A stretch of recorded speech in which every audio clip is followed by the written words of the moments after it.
Thank you. Thanks, First Minister. Just actually following on from the central bank question. So your paper is very clear that the central bank will be in operation, functional for day one of independence. But obviously in the run-up to independence, Scotland will still be part of the UK. You've already spoken about the need for the bank to be the lender of last resort for Scotland's financial sector. It'll also have to be a funder for the Scottish government if things go wrong. And you're also saying it's going to be covering all Scottish current account guarantees to the level of £85,000. So I have two questions which are linked. Firstly, how are you going to amass all the reserves the Scottish Central Bank needs in the period up to independence? What is the estimate for how much money you're going to need to cover all of these liabilities and guarantees are offering? And there is actually a third, sorry. Do you know, as of today, what the cost of guaranteeing all Scottish current account bank holdings would be to the tune of £85,000? Okay, on the third question, let me come back to the third question because I will talk about the detail underpinning that. I probably can't give you an exact number, but I'll come back to that if we can later.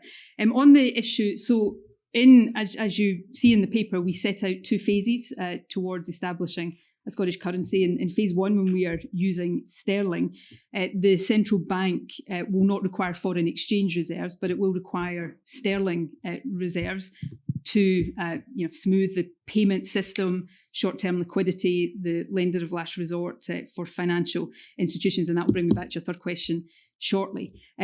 Scotland's starting share of the population share of UK reserves would be, on current sterling dollar exchange rates, would be about £12.5 billion, which is roughly approximate to 7% of Scotland's GDP, which I think, I'll be corrected if I'm wrong on this point, I think it is slightly higher a percentage of GDP than the UK currently holds in reserves.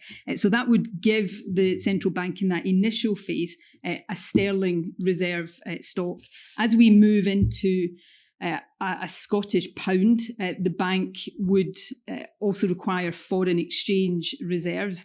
I think the Institute for Government, and indeed the paper sets out some of the detail in this. There is no internationally standard rule of thumb for the level of reserves that is required. Different countries hold different value of reserves as a proportion of their overall economy. But in that phase one, a central bank would build up its levels of reserve. And that would be one of the requirements that would determine the timing of a shift from sterling to a Scottish pound.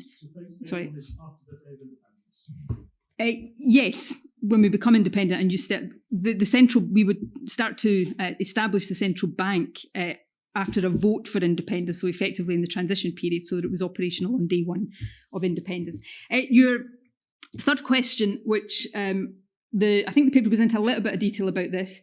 Obviously, the size of the Scottish banking sector is actually different to it was in 2014 because of some of the restructuring in banks that have happened. So Scotland has a smaller domestic banking sector now than we did then. Our banks tend to be part of bigger international groups.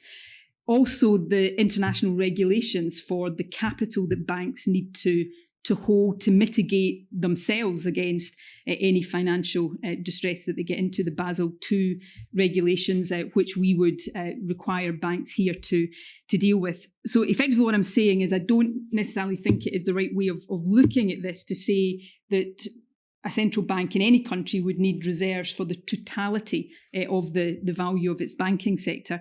But that level of reserves would require to be proportionate to that.